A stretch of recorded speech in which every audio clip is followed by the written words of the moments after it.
Hello, my name is Amy and I work as a nurse. After yet another bustling day at the local hospital, a place where thankfully there are no night shifts, I arrived home a bit later than usual. "I'm home," I called out as I walked through the door. "Welcome back," came the cheerful reply from my daughter Janice. It's tough for Janice, only in the 3rd grade, to spend her afternoons alone at home waiting for me. Seeing her like this always tugs at my heartstrings, making me feel quite guilty. Despite this, I know some of my colleagues might envy my position as they juggle more irregular hours at other facilities. "Where's your dad today?" I asked her, hanging my coat.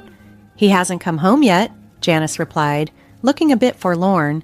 "I feel like it's been ages since I last saw him." My husband Jack is the epitome of a workaholic, rarely at home and often absent from our daily lives.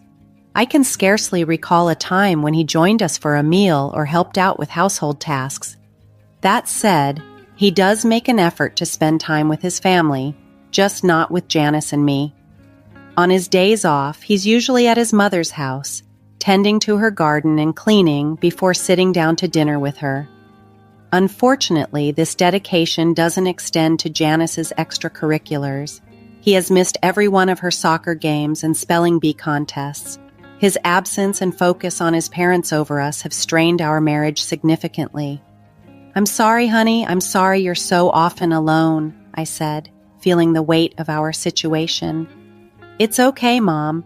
You come home every day, so that's enough for me," Janice replied, trying to be strong.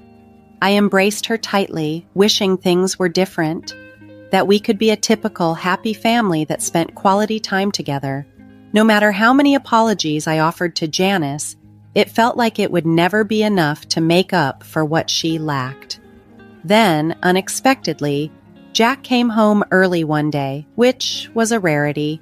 However, the bond between him and Janice had grown distant, and there wasn't much conversation at the dinner table that night. Out of the blue, Jack broke the silence. "Hey, why don't we go to Hawaii for the upcoming holidays?" I was stunned for a moment, unable to believe what I was hearing. After such a long period of disconnection, Jack suddenly proposed a family trip. I stood there, bewildered, wondering what was unfolding around me. We hadn't taken a proper family vacation in years, and suddenly Jack suggested a trip to Hawaii. It seemed perfect for celebrating his mother Charlotte's 62nd birthday, an event I thought would be a wonderful milestone to honor. Yet, part of me was irked that once again, his mother seemed to be his priority. Janice, however, was over the moon. "We can go to Hawaii. I want to go. I want to go," she exclaimed with pure joy. For her, this would be a first, and her excitement was palpable and infectious. I couldn't help but feel a tug at my heart seeing her so happy about the idea. Despite my reservations about traveling with Charlotte and the mixed feelings about our family dynamics, I couldn't deny Janice this opportunity. "All right, I guess so," I agreed reluctantly. "It's been a while since we've all been together as a family. Let's go." I nodded, trying to muster enthusiasm for her sake. The day of the trip was chaotic. Both Jack and I were tied up with work, and we agreed to meet at the airport. My day was more hectic than anticipated, and I found myself sprinting to catch the bus to the airport with Janice in tow. We arrived breathless and frazzled, only to find that Jack and Charlotte were nowhere to be seen. Confusion turned to frustration as I searched the bustling airport. "Where could they have gone?" I muttered under my breath, worry creeping into my voice. Neither had called, so I tried dialing their numbers, only to be met with the automated message that the phones were either switched off or out of signal range. Desperate, I approached the airline's reception desk for help. That's when a ground staff member, seemingly recognizing me, approached and asked, "Are you Miss Amy Martin?" "Pardon, yes," I replied, startled. "How did they know my name? What was going on?" The mystery only deepened, leaving me anxious and eager for answers. As the ground staff handed me a piece of paper, I felt a mix of confusion and apprehension. "I was asked to give this to you," the staff member said, her expression neutral. The note in my hand was scribbled with a message that left me reeling. "It'll just be the two of us going on this trip. If you can't be on time, then we won't take you. Why don't you just camp out somewhere around here? Bye. Charlotte." My heart sank. Janice, sensing something was amiss, looked up at me with wide, anxious eyes. "What's wrong, Mom?" Trying to shield her from the harsh reality, I managed a strained smile. "Oh no, it's nothing. It looks like your dad and Grandma went ahead without us. I'm sorry, but we can't go to Hawaii." "But we can. We can still go after them and get on another flight." Janice's voice was filled with a hopeful urgency. I hesitated, the truth weighing heavily on my lips. "Yes, we can try," I replied, trying to sound upbeat.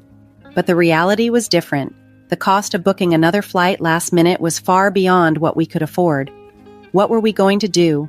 Lost in my thoughts, I barely noticed the commotion until an old man walking ahead of us suddenly collapsed.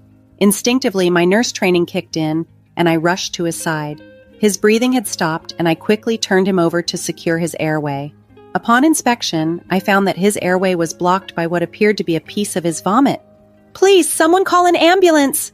I shouted as I started first aid. The emergency responders arrived swiftly, and the old man was transported to the hospital where he regained consciousness. Later in the hospital, he asked me, "Was it you who saved me?" Well, yes," I replied modestly. "I only did what anyone would do in that situation." "That's not true. Thank you so much. I thought I was gone for good," he said, visibly relieved and grateful. He introduced himself as Raymond and insisted on thanking me, although I assured him it was all in a day's work. As we chatted, Raymond inquired, "By the way, were you traveling somewhere?" His question brought me back to the stark reality of our situation, and I wondered how I could explain the tumultuous turn of events that had led us to this unexpected moment. "Yes, we were supposed to catch a flight to Hawaii," I explained to Raymond, feeling a mix of disappointment and resignation. "But we missed it. It's not your fault at all. We were already late because of my work commitments." Raymond looked genuinely disheartened by our situation. "That's a real shame. Your daughter must have been so excited," he remarked. "Why don't you just buy another ticket?" I felt a blush of embarrassment as I admitted, "Well, the truth is, we can't afford another ticket right now." My words hung in the air, accompanied by a sad smile that I couldn't hide. Understanding the predicament, Raymond nodded thoughtfully. "Okay then, as my way of thanking you for saving my life, let me buy your tickets. That'll solve the problem, right?" "Oh no, I couldn't possibly accept that," I protested.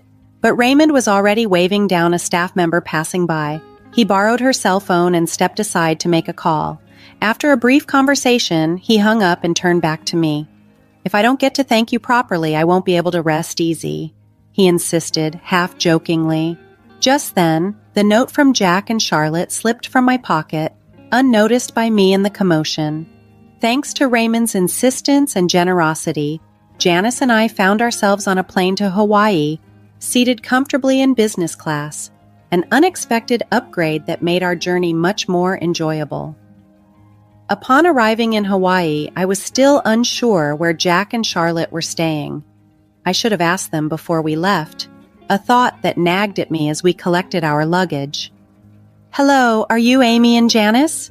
a man called out as we exited the terminal. Surprised, I responded cautiously, Yes, that's right. Nice to meet you," while wondering how he knew our names. He smiled and handed me his business card. It bore the name of a well-known logistics company, sparking curiosity about what connection this could have to our sudden and unexpected adventure. Upon arriving in Hawaii, the man who had greeted us at the airport shared a surprising piece of information. "I've heard about you from the chairman of our company," he said warmly. "Thank you very much for what you did." What?" I was confused. "The elderly man you helped at the airport is the chairman of our company," he explained. "Oh, really?" I was astonished. I had no clue that Raymond, the kind man we met at the airport, was the chairman of a major company. The realization left me a bit dazed as he continued, "We will now take you both to your hotel. As per the chairman's instructions, please enjoy your trip to Hawaii." He then led us to a sleek black limousine. I had never experienced such luxury before and was almost nervous about entering such an elegant vehicle. "Wow, it's amazing!" Janice exclaimed, her excitement contagious as she marveled at the limousine's plush interior. Before stepping in, I checked my shoes several times, making sure they were clean. As we drove through the scenic landscapes, the beauty of Hawaii unfolded from the limousine windows like scenes from a dream, marked by an everlasting summer vibe. Despite the shaky start to our journey, I was grateful that we made it. Janice was captivated, her face pressed against the window as she took in every detail. Eventually, we arrived at a grand hotel, its opulent facade promising luxury. However, as we approached the entrance, a sinking feeling hit me. "Oh no, I didn't book a room," I murmured to myself, worried about the oversight. Hearing my concern, the man quickly reassured me. "Please don't worry. We have already reserved a room for you on the top floor," he informed me. "But I don't have enough money for this," I confessed, my anxiety mounting. "You don't have to pay anything. We've already taken care of the bill," he assured me. "Really?" I was overwhelmed by the extent of Raymond's generosity. The VIP treatment was unlike anything I had ever experienced, leaving me both grateful and slightly bewildered. Upon entering the hotel, we were shown to our room, which turned out to be a suite. It was lavishly spacious for just the two of us, with a breathtaking view of the ocean and the sunset from the expansive windows. The room was more like a sweet retreat, offering a panoramic spectacle that felt almost surreal in its beauty. Janice and I stood at the window, taking in the spectacular view, deeply appreciative of the unexpected kindness that had transformed our trip into an unforgettable adventure. During our stay at the hotel, we were assigned a dedicated staff member who was available to cater to our every need. The dining experiences were beyond anything I'd ever imagined, opulent to a point where words hardly do justice. One evening, they prepared the most exquisite steak right before our eyes, creating a culinary spectacle that surpassed all my previous dining experiences. After enjoying such a lavish meal, Janice and I decided to take a stroll around the hotel lobby. As we wandered, a commotion caught our attention. The sounds of an argument drew us towards a corner where, to my surprise, I saw my husband Jack and my mother-in-law Charlotte engaged in a heated discussion with the hotel staff. "Hey, what are you both doing here?" I called out, puzzled and concerned. They turned to us, equally surprised. "What? Why are you both here?" Jack asked, his voice tinged with confusion. "We came here as planned," I replied, my confusion growing. "But why did you send us such a harsh note? You suggested this trip." Jack glanced at Charlotte, seeming to search for backup, but instead he faltered. Well, it was your fault for being late," he tried to justify. I felt a mix of anger and sadness. I know we were late, but suggesting we just camp out somewhere was uncalled for. It wasn't right. Charlotte, looking neither remorseful nor apologetic, simply stood there, which made it hard for me to suppress my feelings of betrayal. Turning back to the unfolding argument with the hotel staff, I inquired, "What's the issue here?" Jack's frustration was palpable as he explained, "When I tried to check in, they just told me to leave. I don't understand." Sensing the need for clarity, I asked the hotel staff member, "Is something wrong?" The staff member responded with a seriousness that added gravity to the situation. I was informed that these individuals had abandoned our very important guests, your daughter and you. As a result, I was ordered not to allow them accommodation in our hotel. Suddenly, it all made sense. Raymond's influence was clear. As the chairman of a major company and a man who deeply valued respect and integrity, his protective gesture towards us was evident. Jack and Charlotte looked shocked as they realized the extent of Raymond's involvement and his protective stance towards Janice and me. "What the hell does he mean?" Jack muttered, confused and a bit frightened.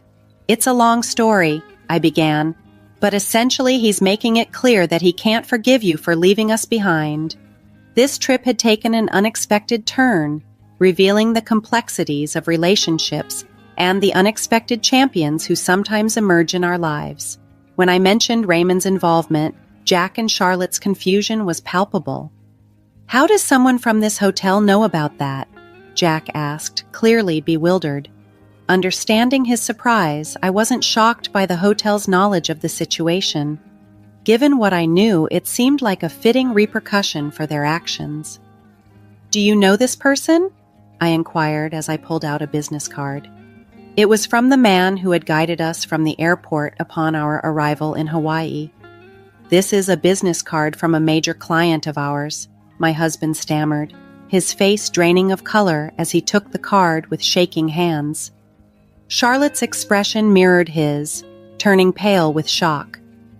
"You don't mean to tell me that you know the chairman of this company, do you?" "Of course, I know who he is," I explained. "He collapsed at the airport and I helped him. In gratitude, he booked our flight to Hawaii and even reserved our hotel room." Charlotte suddenly seemed to weaken, her body trembling. "What's the matter, Mom?" I asked, concerned despite the tension. "He's in the same gym club as me. I see him every so often and everyone there respects him tremendously." "What a coincidence this is," she murmured, clearly shaken by the intertwining of our worlds. Jack, looking equally stunned, nodded in agreement. "It's such a small world," he murmured, realizing the gravity of the coincidence. Before this conversation, I hadn't known of any connection between Charlotte and Raymond. However, Raymond himself had revealed the connection when he handled our unexpected travel hiccup. After the note fell from my pocket at the airport, he picked it up and read it. His reaction was one of disbelief. "Amy, what in the world is this?" he had asked, his tone mixing shock with disapproval. Hesitantly, I explained, "We were left behind by my mother-in-law and husband." His response was immediate and decisive. "How horrible and unforgivable," he declared, his actions thereafter clearly influenced by this new understanding of our predicament. When Raymond mentioned recognizing the name, the pieces started to fall into place. "Is your mother-in-law's last name Martin?" "Yes, her name must be Charlotte Martin." "Yes, that's her," I confirmed, still reeling from the unfolding events. "I know your mother-in-law. She's a member of the same gym club I frequent," Raymond revealed, his tone reflecting a mix of surprise and disbelief. "She doesn't seem like the kind of person who would abandon her family like that." Looking back at Jack and Charlotte, I couldn't help but smirk a little, thinking about the irony of the situation. It's tough, isn't it? Since you two are planning to go on this trip together, I guess Janice and I will just have to enjoy it on our own. Charlotte, why don't you just camp out somewhere around here? Enjoy the Hawaiian night without a roof over your head. Hey, wait, that's terrible. You are the rudest person ever. Jack and Charlotte protested loudly as I turned away from them. They were furious, unable to see the irony in their own words being thrown back at them. They had called me terrible and rude, yet it was they who had written those dismissive words to us first. I couldn't help but laugh at the absurdity of it all. "Let's go, Janice," I said, and she took my hand, ready to leave the chaos behind. Behind us, the confrontation between the hotel staff, Jack, and Charlotte continued. "Anyways, get out of here. We don't have rooms for you both in this hotel," the staff firmly told them, unyielding in their stance. Finally, Jack and Charlotte were compelled to leave the hotel, and so Janice and I enjoyed our trip to Hawaii, just the two of us. The bond between Janice and her father, Jack, had nearly dissolved, and it felt unnecessary to worry about mending it during our trip. The kindness shown by Raymond in providing this incredible trip as a thank you for helping him was something we could never have anticipated. It turned what started as a troubling journey into a wonderful adventure, one that truly refreshed and delighted us both. After such an amazing and rejuvenating trip, we returned home with hearts full of gratitude and great memories. As for Jack and Charlotte, who had been ejected from the hotel, it seemed their troubles only escalated after they left. Whatever misfortune befell them seemed a distant concern to us now, overshadowed by the joy and satisfaction Janice and I derived from our unexpected Hawaiian holiday. After our return from Hawaii, Jack came back home looking utterly exhausted and defeated. It seemed that the chairman's influence had reached far and wide, resulting in Jack and Charlotte being unable to find accommodation in any hotel across the islands. They were forced to camp out in the wild, facing the harsh reality of the situation they had created. The repercussions of their actions didn't stop at just uncomfortable sleeping arrangements. Jack soon found himself in hot water at work. He was summoned by his boss and informed that his company's contract with Raymond's company might be canceled due to the negative impression he had made. Charlotte, too, faced social repercussions. The other members of her gym club began treating her coldly, and eventually she felt so ostracized that she left the club altogether. Working out and staying fit had been her sole hobby, but the distress from the incident led her to abandon her fitness routines. Instead, she found herself spending most of her time in front of the television, a shadow of her former active self. Amid these challenges, Jack and I realized that our marriage could not continue. We decided to divorce, and custody of Janice naturally fell to me. Despite the dissolution of our marriage, I did not seek alimony or child support, as my earnings were comparable to Jack's, and I was confident in my ability to support Janice on my own. This entire ordeal felt surreal, almost like a twist of fate. Being late to the airport that day had inadvertently led to me helping the chairman of a large company, an acquaintance of Charlotte's, and that act of kindness had been repaid with one of the best vacations I could ever imagine. It felt as though some inexplicable force had guided these events, perhaps indicating that my path with Jack was meant to diverge regardless of our efforts. Our relationship had been strained by conflicting schedules and priorities, with Jack often placing Charlotte's needs above our family's. Reflecting on everything, I harbored no regrets. The outcome might have been inevitable, but it left me with my wonderful daughter Janice. With her by my side, I felt complete. The love and joy she brought to my life far outweighed any sorrow from the past. Together, we looked forward to building a happy and fulfilling future, just the two of us.